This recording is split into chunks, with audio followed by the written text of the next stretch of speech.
যে আমাদের এখানে মালিক পক্ষ এবং শ্রমিক পক্ষ সবসময় মুখোমুখি অবস্থানে থাকে, যেখানে আমাদের কাজ করার কথা অ্যাজ এ টিম, কালেকটিভ অ্যাপ্রোচে। আমাদের আসলে আমি যেটা দেখলাম কাজ করতে এসে, যে আমাদের কাগজে কলমে সব কিছুরই নিয়ম আছে, কিন্তু সেটার বাস্তবায়ন আসলে সেভাবে নেই। আমরা যদি আমাদের যে এক্সিস্টিং ব্যাপারগুলো আছে সেগুলোর বাস্তবায়নটা নিশ্চিত করতে পারি, তাহলে আমরা আসলে অনেক উন্নতি করতে পারব। গতকালকে আমরা আমাদের টিম সহ মাননীয় প্রধান উপদেষ্টা ডক্টর মোহাম্মদ ইউনূস স্যারের সাথে দেখা করেছিলাম।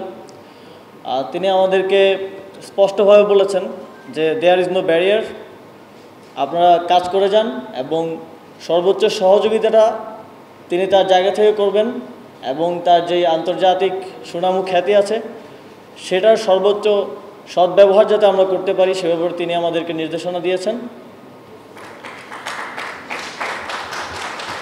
And I want to express my cordial thanks and gratitude to the development partners, and also I would love to, we would love to have the continuation of your support and help for our workplace safety and security in future.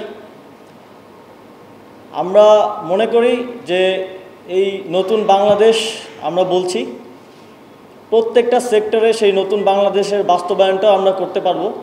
সেটা হয়তো overnight হবে না, সেই সময় এবং সহযোগিতা সকলের থেকে আমরা প্রত্যাশা করি। এনজিওর কিস্তি প্রথমবার বিকাশ পেমেন্ট করলেই 20 টাকা ইনস্ট্যান্ট ক্যাশব্যাক। আসলে 71 সালে আমরা একটা জাতীয় মুক্তির জন্য লড়াই করেছিলাম এবং আমাদের লক্ষ লক্ষ জনগণ সেখানে জীবন দিয়েছে, শহীদ হয়েছে।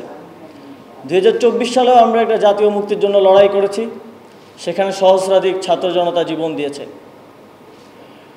এভাবে বিভিন্ন ইভেন্টে আমরা পলিটিক্যাল মুক্তির জন্য জীবন দিচ্ছি, সেটা কতটুকু অ্যাচিভ করতে পেরেছি কিংবা পারবো সেটা সময় আমাদেরকে সেই উত্তরটা দেবে। কিন্তু আমাদের যে শ্রমিকরা আছেন প্রায় 7.30 লক্ষ, তারা কিন্তু প্রতিদিন এই লড়াইটা করে যাচ্ছেন আমাদের অর্থনৈতিক মুক্তি এবং সামাজিক মুক্তির জন্য।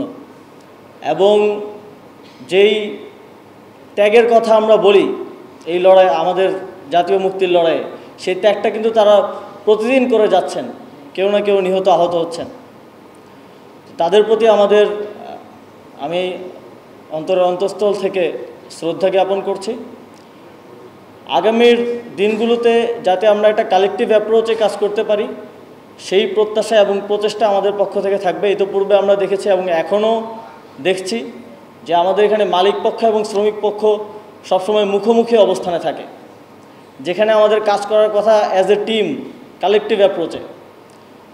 যখন মালিক পক্ষ শ্রমিকদের যেই ন্যায্য দাবিগুলো আছে, যেই ন্যায্যতা আছে সেটা নিশ্চিত করবে, তখন তো শ্রমিকদের প্রোডাক্টিভিটি বেড়ে যাবে। তো সেক্ষেত্রে তো এটা মালিকদের জন্যই আসলে উপকারের হয়। এবং একই সাথে যখন আমরা ইন্টারন্যাশনালি এটা দেখাতে পারবো যে আমাদের শ্রমিকরা ভালো আছে, সেক্ষেত্রে মালিকরাও বিভিন্ন ব্যবসায়িক সুবিধা পাবে।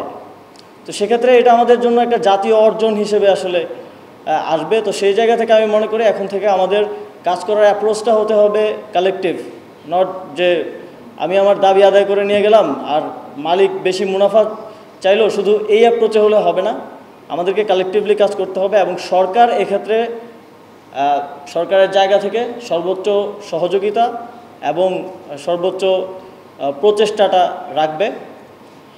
আমি আবারও আপনাদের সকলকে ধন্যবাদ জানাতে চাই এবং প্রত্যাশা রাখছি যে নস্ট্রি বাংলাদেশের ওয়ার্কপ্লেস সেফটির জন্য আজকে একটি মাইলফলক হিসেবে আজকের উদ্বোধন হচ্ছে, এবং আমরা ভবিষ্যতেও যে সেই ফলো আপের যে সুফল সেটা আমরা পাবো এই প্রত্যাশা রাখছি।